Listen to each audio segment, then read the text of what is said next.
خانہ دل کے مکینوں میں، جلا سکتی ہے شمع گشتہ کو موج نفس ان کی، جلا سکتی ہے شمع گشتہ کو موج نفس ان کی، الہی کیا چھپا ہوتا ہے اہل دل کے سینوں میں،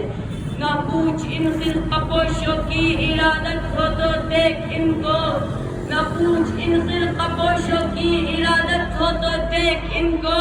یدی بیزار لیے بیٹھے ہیں بنی آستینوں میں، بہار آئے اگر گلشن میں تو کس کام کی آئی، بہار آئی اگر گلشن میں تو کس کام کی آئی، نشے من شاخ پہ باقی رہا نہ دل ہی سینوں میں۔ محترم حضرات اور صدر تلسا،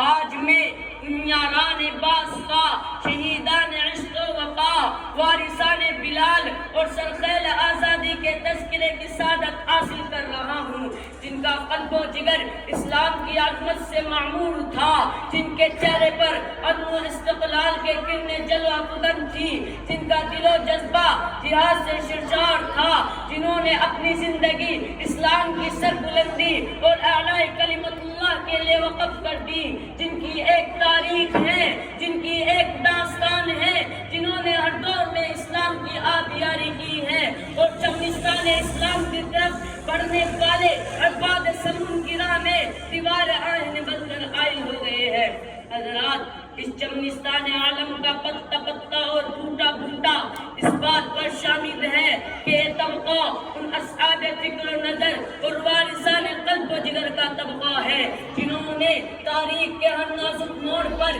اس امت کی رہنمائی اور دستگیری فرمائی ہے۔ یہ ان یاران باسطہ، شہیدان عشق و وفا کا قافلہ ہے، جنہوں نے ہر دور میں باطل کا مقابلہ کیا ہے، جب بھی باطل نے حق کو چیلنج کیا ہے تو انہوں نے اس کے چیلنج کو قبول کیا ہے اور سربلند میدان میں آ نکلے ہیں اور جم کر پوری بے خوفی سے باطل کا مقابلہ کیا ہے۔ انہوں نے جانے تو دے دی مگر باطل کو کبھی پیٹ نہ دکھائی، انہوں نے سر تو کٹا دیا مگر پرچم اسلام کو سرنگون نہ ہونے دیا۔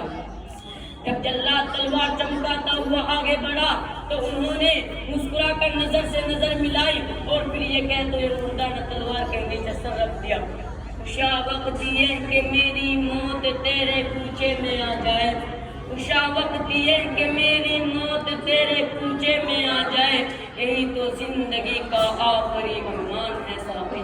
غرض یہ کہ انہوں نے ہر محاذ پر باطل کا مقابلہ کیا اور ہر درخت سے مقابلہ کیا، ضرورت پڑی تو گولی چلائی، ضرورت پڑی تو تلوار چلائی، تلوار پھینکی قلم اٹھا لیا، ضرورت پڑی تو اپنی شعلہ نمائیوں سے طوفان زند و تیز شرکش و بے باک کا کام لیا، اور جب ضرورت پڑی تو قوم کے ننھے نونہالوں کی تربیت و اصلاح فرما کر باطل کے لیے دیوار آہن اور فولادی لشکر بنا دیا۔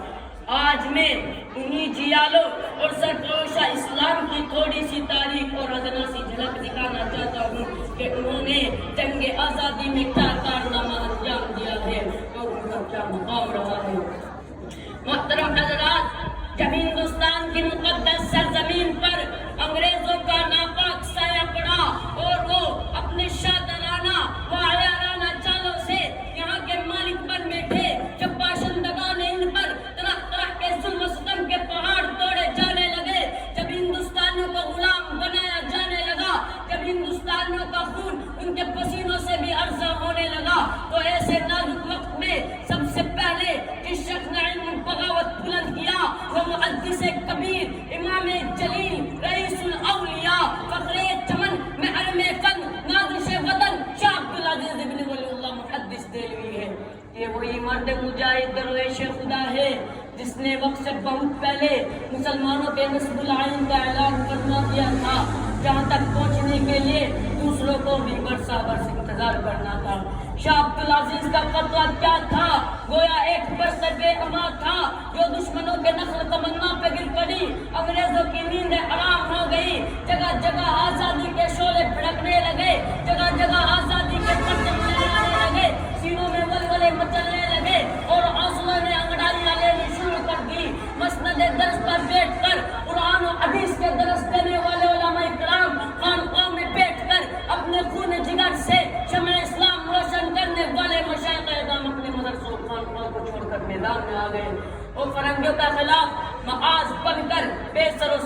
کے عالم میں نکل پڑے اور میں اکیلا ہی چلا تھا جانب منزل مگر، میں اکیلا ہی چلا تھا جانب منزل مگر، راہ آتے گئے اور کارواں بنتا گیا۔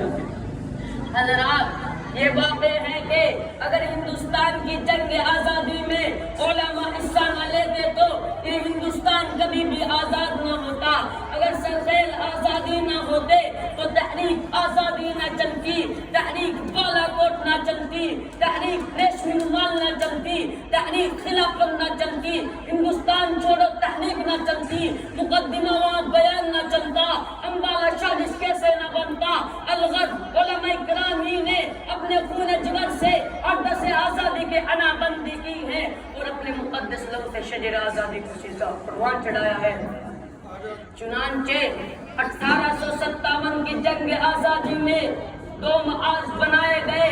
ایک محاذ امبالہ پر جس کی قیادت مولانا جعفر تھانیسری کے پاس تھی، دوسرا محاذ شاملی پر جس کی قیادت حضرت حاجی امداد اللہ مہاجر مکی کے پاس تھی۔ اس جنگ میں بڑے بڑے علماء اصلاح شہید و زخمی ہوئے، اسی جنگ میں مولانا نانوتوی زخمی ہوئے، اسی جنگ میں حضرت گنگوئی زخمی ہوئے، اسی جنگ میں حافظ ضامن شہید ہوئے۔ اس 1857 کی جنگ آزادی میں 2 لاکھ مسلمان شہید ہوئے، جن میں 51,500 علماء اکرام تھے۔ صرف دہلی میں 500 علماء کو پھانسی کے پھندوں پر لٹکا دیا گیا۔ بہرحال جب اس جنگ میں وسائل کی قلت اور اپنوں کی غداری کی وجہ سے فرنگیوں کا غلبہ ہوا تو وائسرائے برطانیہ نے اپنے ہندوستانی مشیروں سے رائے طلب کی کہ بتاؤ ہندوستان میں تمہاری حکومت کیسے قائم رہ سکتی ہے۔ تو ہندوستان میں رہنے والے سب سے بڑے سیاستداں ڈاکٹر وسیم نیور نے جو رپورٹ پیش کی اس میں لکھا تھا کہ ہندوستان میں سب سے زیادہ بیدار مسلمان ہیں اور جنگ آزادی صرف مسلمانوں نے لڑی ہے۔ مسلمانوں میں جب تک جذبہ جہاد موجود ہے اس وقت تک ہم لوگ ان پر حکومت نہیں کر سکتے۔ اس لیے جذبہ جہاد کو ختم کرنا ضروری ہے اور جذبہ جہاد ختم کرنے سے پہلے ایک اور چیز کا ختم کرنا ضروری ہے اور وہ یہ ہے کہ ہندوستان سے علماء اور قرآن کو ختم کر دیا جائے۔ چنانچہ 1861 میں 3 لاکھ قرآن کریم کے نسخے بدبخت انگریزوں نے جلائے اور اس کے بعد علماء کے ختم کرنے کا فیصلہ کیا۔ انگریز مورخ مسٹر ایڈورڈ تامسن اپنی یادداشت میں لکھتا ہے کہ سن 1864 سے لے کر سن 1867 تک انگریز نے علماء کے ختم کرنے کا فیصلہ کیا اور یہ 3 سال ہندوستان کی تاریخ کے بڑے المناک سال ہیں۔ ان 3 سالوں میں انگریز نے 14,000 علماء کو تعداد پر لٹکا دیا۔ تامسن کہتا ہے دلی کی چاندنی چوک سے لے کر خیبر تک کوئی ایسا درخت نہ تھا جس پر علماء کی گردنیں نہ لٹکی ہوئی ہو۔ تامسن کہتا ہے علماء کے جسموں کو تانبوں سے داغا گیا۔ تامسن کہتا ہے علماء کو سوروں کی کھالوں میں بند کر کے جلتے ہوئے تندور میں ڈالا گیا۔ تامسن کہتا ہے علماء کو ہاتھوں پر کھڑا کر کے گھر سے باندھ کر ہاتھوں کو نیچے سے چلا دیا گیا۔ تامسن کہتا ہے لاہور کی شاہی مسجد جس کے صحن میں انگریز نے پھانسی کا پھندا بنایا تھا اس میں ایک دن میں 80 علماء کو پھانسی دی جاتی تھی۔ تامسن کہتا ہے لاہور کے دریائے راوی میں 80 علماء کو گولیوں میں بند کر کے ڈال دیا جاتا اور اوپر سے گولیوں کا نشان بنا دیا جاتا۔ تامسن کہتا ہے کہ جب میں دلی میں اپنے خیمے میں گیا تو مجھے مردار کی بدبو آئی، محسوس ہوا میں خیمے کے پیچھے چلا گیا تو کیا دیکھتا ہوں آگ کے انگارے دیکھ رہے ہیں اور 40 علماء کے کپڑے اتار کر ان انگاروں پر ڈال دیا گیا۔ میرے دیکھتے دیکھتے 40 اور علماء کو بلایا گیا، میرے سامنے ان کے کپڑے اتارے گئے۔ انگریز نے کہا مولویوں جس طرح ان 40 کو پکا دیا گیا ہے اسی طرح تمہیں بھی پکا دیا جائے گا۔ تم صرف ایک آدمی یہ کہہ دو کہ سن 1857 کی جنگ آزادی میں ہم شریک نہیں تھے، ابھی چھوڑ دیتے ہیں۔ تامسن کہتا ہے مجھے پیدا کرنے والے کی قسم کوئی عالم ان میں ایسا نہ تھا، سارے کے سارے آگ میں پک گئے مگر انگریز کے سامنے کسی نے بھی گردن نہیں جھکائی۔ حضرات انہی شیران اسلام اور سرفروشان خیر الانام کے سچے جانشین اور حقیقی وارث شیخ الاسلام حضرت مولانا حسین احمد مدنی، جنہوں نے خلافت قرآن کانفرنس کراچی میں ایسے وقت میں شرکت کی کہ انہیں گولی مار دیے جانے کا حکم مل چکا تھا۔ لوگوں کا خیال تھا کہ حسین احمد نہیں آئے گا، مگر لوگوں